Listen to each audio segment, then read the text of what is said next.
De meio ambiente, eu quero falar um pouquinho do setor do agronegócio também. Veja essa fala. Lula é agressivo com o setor. Foi o que disse o líder da Frente Parlamentar da Agropecuária, Pedro Lupion, numa entrevista que ele concedeu ao jornal O Globo. Lula é agressivo com o setor da agropecuária. Vocês veem essa agressividade? Eu começo contigo, Gustavo Segré. Se puder, começa com o Piperno, que eu estou buscando uma definição interessante aqui. Opa, então vamos lá. Fale, Piperno. Desculpa aí. Claro, ele falou também sobre isso. Claro, ele é agressivo? Não, ele também falou sobre isso ao Jornal Estado de São Paulo. Li essa entrevista hoje de manhã.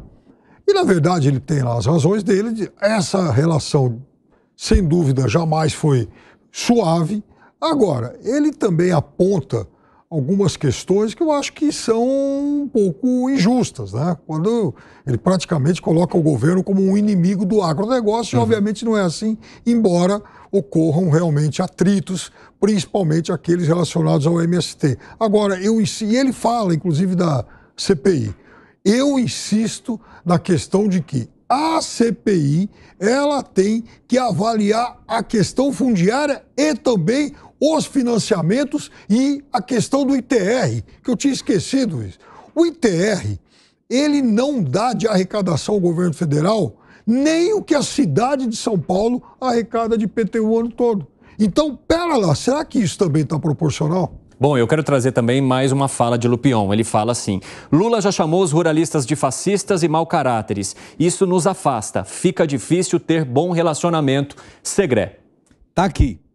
E eu busquei especificamente qual é a definição de fascismo, para a gente entender um pouquinho de que o Lula está acusando o setor agronegócio e ver se a nossa querida audiência imagina essa definição mais para o lado do agronegócio ou para outro lado, que cada um tira as suas conclusões. Definição de fascismo segundo o Instituto Mises.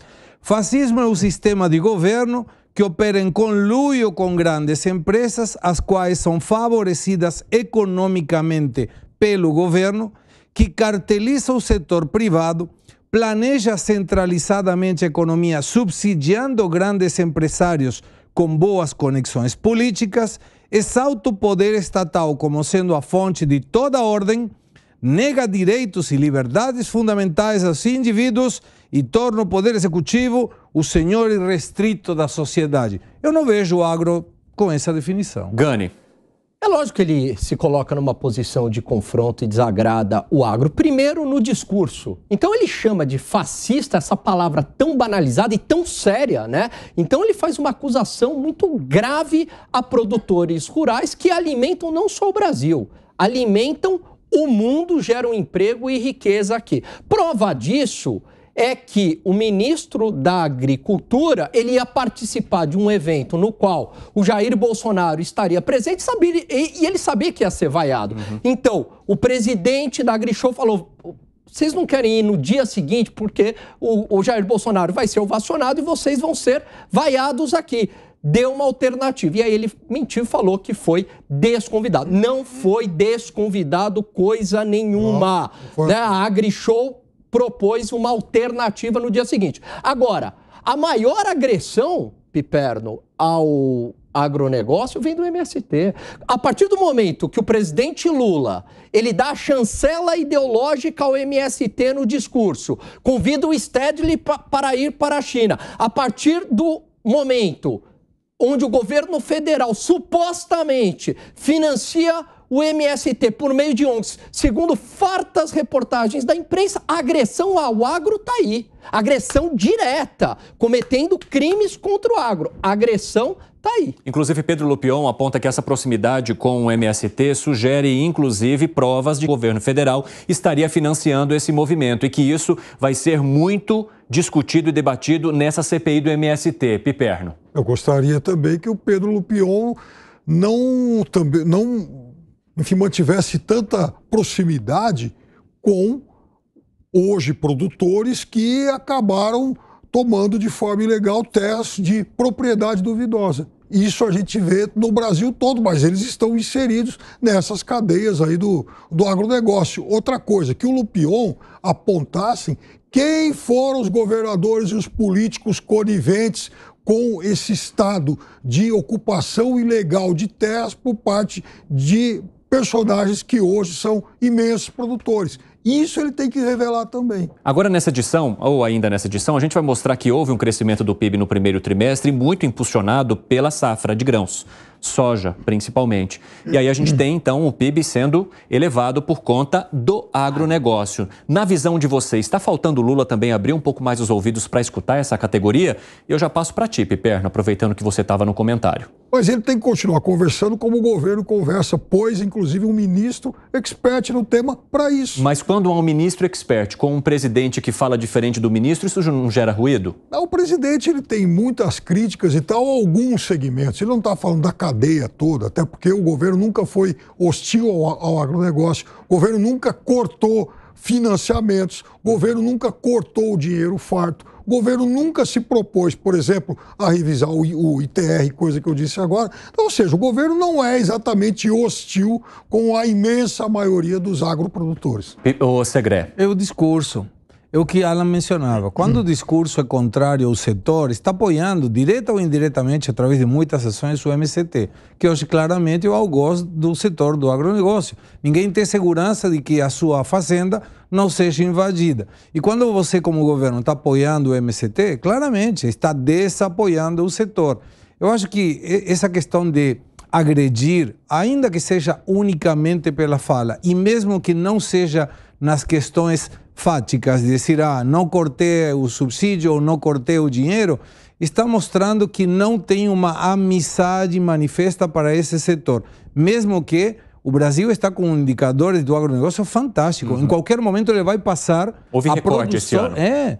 E ele pode passar, inclusive, a produção e ser o maior exportador do mundo, produtor e exportador do mundo de soja, maior que Estados Unidos. Sim. Isso depende de quem? E quem compra isso? China, com quem o Brasil tem superávit comercial. Então não vale a pena entrar num conflito que não é hoje um conflito vivo. A gente está falando de crescimento da economia no primeiro trimestre impulsionado por esse setor.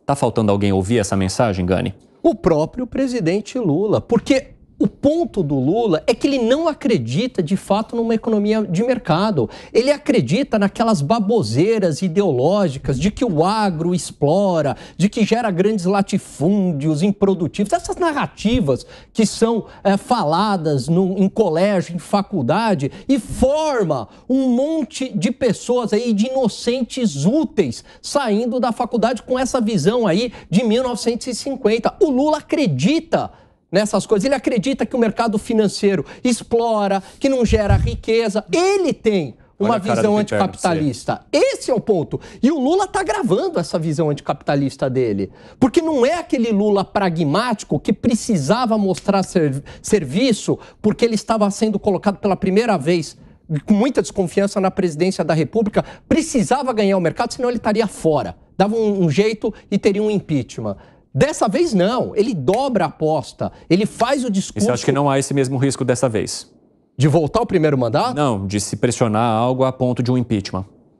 Eu acho que no Brasil, historicamente, Evandro, os processos de impeachment... Lógico, o processo de impeachment ele é um misto de um processo jurídico com político. Agora, a questão política está muito ligada à questão econômica. Quando a economia vai mal, como foi no Collor, quando foi na Dilma, o povo vai para a rua. Mas a economia está indo bem no primeiro trimestre. Por enquanto, sim. Mas se ele continuar nessas direções, nesse retrocesso, a conta pode chegar.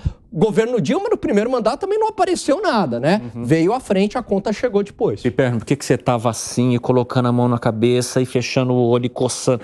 Explique para mim. Durante a fala do Gani.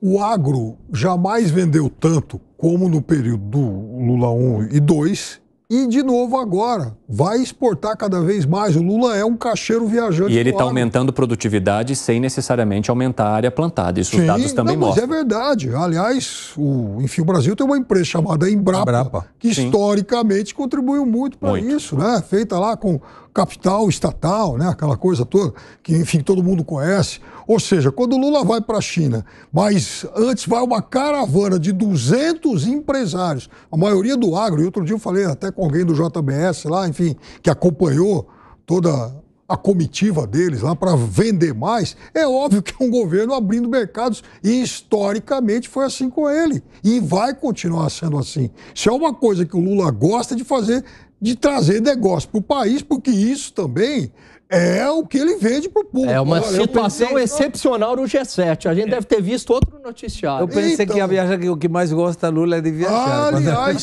então, em relação ao G7, trouxe mais $1 bilhão de financiamento do Japão. Quer dizer, traz sempre muito mais do que qualquer outro, inclusive os mais à esquerda. Viu?